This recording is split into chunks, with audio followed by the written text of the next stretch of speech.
Hello and welcome to स्प्लेस daily, वह channel जहां हम आपकी पसंदीदा फिल्मों की कहानी, विषय वस्तु और पात्रों की समीक्षा और विश्लेषण करते हैं।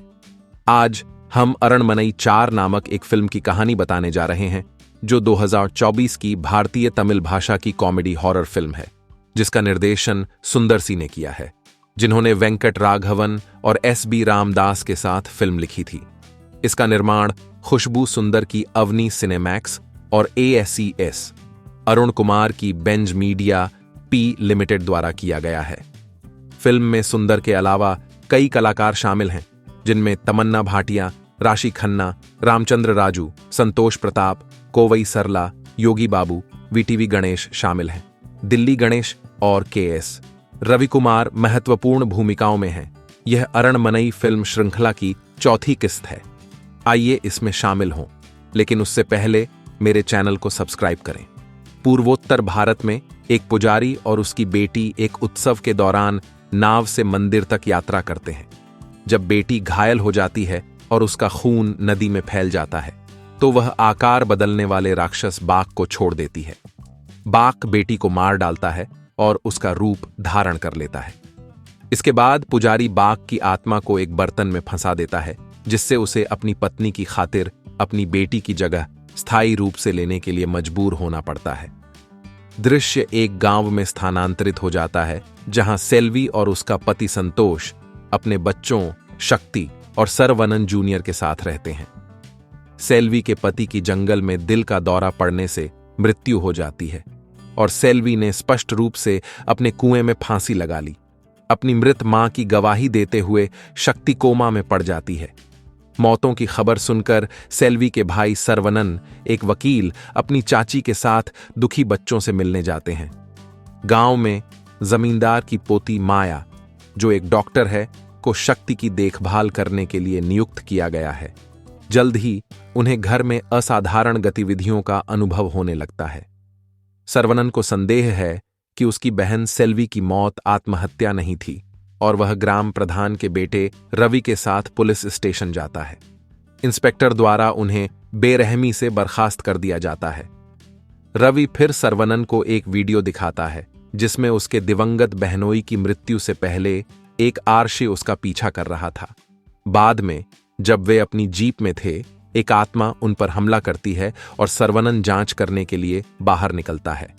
इस दौरान सेल्वी जैसी दिखने वाली एक आत्मा रवि पर हमला कर देती है।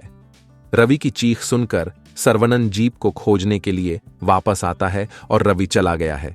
केवल वीडियो कैमरा पीछे रह गया है, जिसमें आर्शी की फुटेज एक बार फिर दिखाई दे रही है। अगली सुबह सरवनन को जीप एक पेड़ से टकराई हुई मिली, जिसके ऊपर रवि की लाश थी। शुरुआत में पुलिस को संदेह हुआ। सरवनन ने वीडियो कैमरा साक्ष्य का उपयोग करके अपना नाम साफ कर दिया। पुलिस अब आश्वस्त हो गई है। सरवनन को आर्शी की मांद की खोज में मदद करती है, जहां उन्हें सभी हालिया पीड़ितों सेल्वी, संतोष, रवि और शक्ति की तस्वीरें मिलती हैं। आर्शी के अपराध से आश्वस्त होकर इंस्पेक्टर ने उसे पकड़ने का आदेश दिया। सरवनन को पता चला कि शक्ति, इंस्पेक्टर और दिवंगत रवि सभी की जन्म तिथि एक ही है। वह माया से पुष्टि करता है कि उन तीनों में एक लाल तिल भी समान है और उसे बच्चों की रक्षा करने के लिए कहता है। इंस्पेक्टर को बचाने के लिए सरवनन राशि से भिड़ जाता है। इस बीच पूर्वोत्तर भारतीय पुजारी सरवनन के घर पहुंचता है और दावा करता है कि वह अपनी लापता बेटी की तलाश कर रहा है। वह शक्ति के पास जाने की कोशिश करता है, लेकिन सेल्वी की आत्मा उसे बाहर निकाल देती है। साथ ही वेल से सूली पर चढ़ाए जाने के बाद इंस्पेक्टर की मृत्यु हो जाती है और शक्ति सेल्वी की आत्मा के साथ कोमा से जाग जाती है। पूछताछ के दौरान राशि ने खुलासा किया कि बाघ एक दुष्ट आत्मा थी, जो पानी और जमीन पर रहने में सक्षम थी।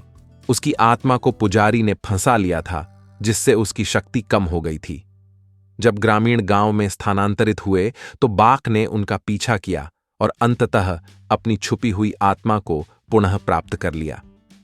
पूरी ताकत हासिल करने के लिए बाघ का लक्ष्य शक्ति, इंस्पेक्टर और रवि की बलि देना है। बाघ ने सेल्वी के पति को मार डाला और शक्ति के पास जाने के लिए उसका रूप धारण कर लिया।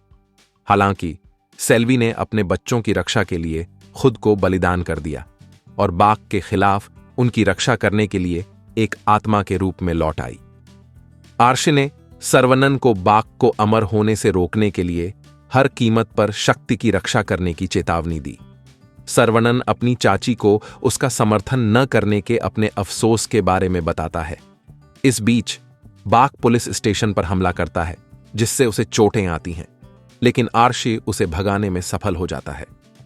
इस अराजकता के दौरान शक्ति की जन्मदिन की पार्टी में शामिल होने की कोशिश करते समय माया को सेल्वी की आत्मा ने परिसर के गेट पर रोक दिया। सरवनन ने माया के लैब कोट पर खून का धब्बा देखा, जिस पर सेल्वी की आत्मा इशारा कर रही थी। प्रयोगशाला में रक्त का परीक्षण करने पर उन्हें पता चला कि बाघ आर्शी का प्रतिरूपण कर रहा है। राष्ट्रपति से भिड़ने के बाद उन्हें राष्ट्रपति की कार की डिक्की में आर्शी का शव मिला।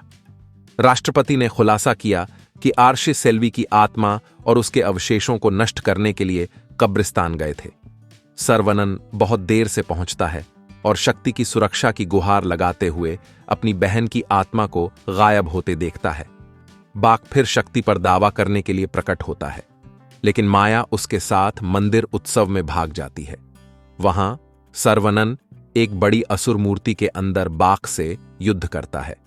उत्सव के चरमोत्कर्ष पर एक दिव्य आत्मा मूर्तिकला और बाघ दोनों को नष्ट कर देती है। उथल पुथल सुलझने के बाद सरवनन ने माया को आश्वासन दिया कि गांव की सेवा जारी रखने के लिए महल को एक अस्पताल में बदल दिया जाएगा। बाहर बच्चे अपनी मां की आत्मा के साथ थ्रोबॉल खेलते हैं, जिससे पता चलता है कि वह उन पर नजर रखती रहती है। यह अरणमनई 4 की कहानी है। यदि आपको यह वीडियो पसंद आया तो कृपया इसे लाइक करें और अधिक फिल्म समीक्षाओं और स्पष्टीकरणों के लिए हमारे चैनल को सब्सक्राइब करें।